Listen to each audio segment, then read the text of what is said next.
Welcome back to Third Degree. Well, as you've seen from the pictures coming out of the Philippines, a massive international aid effort is underway. But because of the complexity and the scale of this disaster and tragedy, it is almost impossible to get the aid to the people who really need it straight away. That's right. So in one almost forgotten corner of the Philippines, a Kiwi woman from the Philippines is harnessing every resource she can in order to help. And Paula Penfold is with her. Oh, how nice. The welcome is as warm as our journey was long. You made it. We made it. Luna Cameron, who I know from Auckland, was back in the Philippines to celebrate her birthday. And on that very day, the storm struck. Oh, with the moon. Oh, because you've got no electricity, so you need the moonlight. But Luna's not worried about herself. She's invited us to come with her on a special mission. Luna has a particular village in mind, which is off the beaten track, and she knows the residents will be desperate. So Luna and a group of friends have pooled fuel and resources for their trip north, taking food, medicine, and us.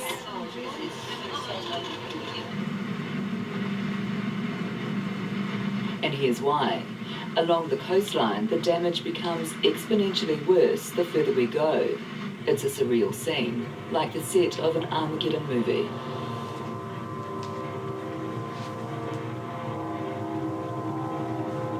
But our arrival in Kabakunam provides grim evidence.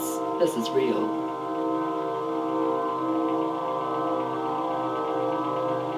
Can you comprehend what you see? It's just impossible. I can't remember the landmarks. It's just so different. It's completely gone. The 800 families here have been cut off for more than a week. They say there are just 8 houses left standing, though it's hard to spot which ones they mean. It's also hard to fathom how wind alone could do this. But if there's anything to be thankful for here, it's that there was no storm surge, which claimed lives in such vast numbers just further north. You've seen typhoon after typhoon after typhoon. That is The coconut trees never been cut like this. Normally just this way. Yeah. What about other staple diet products like fish? You know, who wants to eat fish now when there's a lot of dead bodies floating everywhere? It's all too overwhelming for Luna, the realization that what she's doing isn't enough. I need some help. I need some generous Kiwis to help me. This is my call to all my Kiwi friends. Even if you're not my friend, I'm calling you to help us. Nothing was sacred the day Haiyan wrought its havoc. The Catholic church in the heart of the village was only recently refurbished. You'd forgive them for asking if God had forsaken them.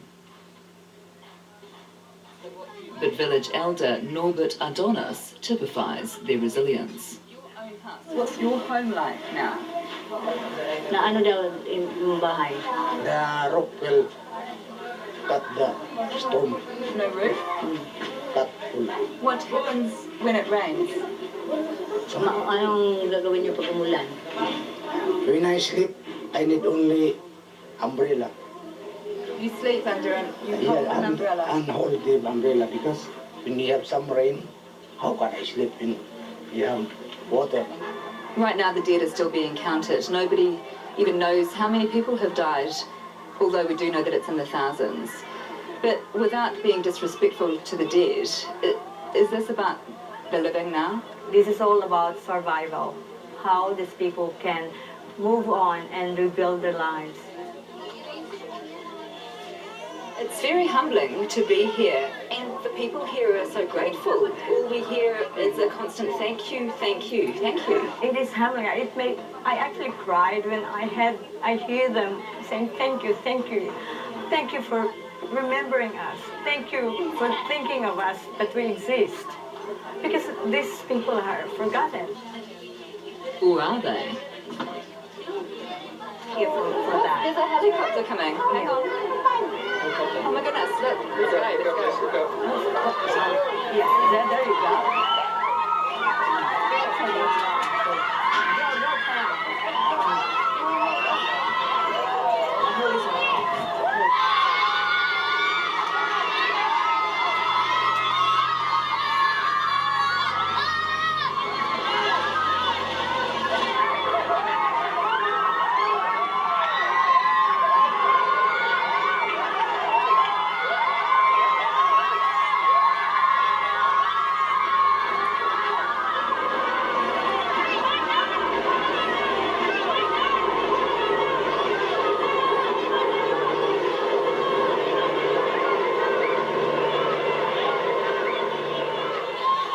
And then, just as suddenly as it appeared, it's gone again, leaving no food, just a sense of bewilderment.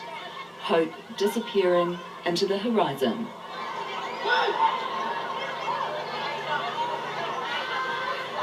I thought this is not fair for them to do that. I don't know what's the purpose of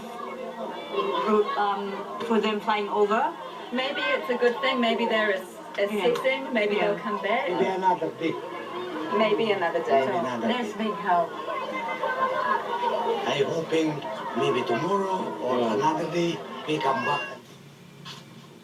Further north, proof physical aid is not the only need. Antonio Tomo and his son Arbel are beset by so much heartache, it's hard to know where to begin. My family is sacrificing this tragedy. Your family's been sacrificed. Oh. My wife and my 3-month-old child, girl, I lost them. I lost everything of this. I came home and Everything's gone. So you weren't here. I have only 10 days with my child. You've been away working for most of your Yeah. life. 10 days. Only 10 days. Do you know how you will be able to give your family a burial yet? Now, we don't know yet. We don't know yet.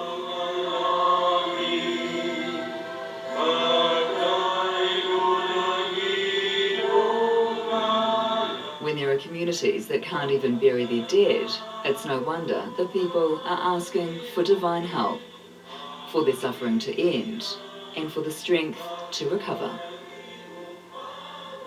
Yeah, there really is some good news out of the story as well. The World Vision Aid has arrived in that village that Paula was in, so that really is some bright news, some good news.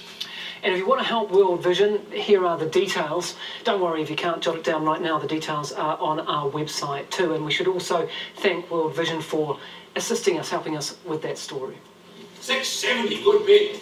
All right, coming up, the Chinese buying up big in Auckland. That's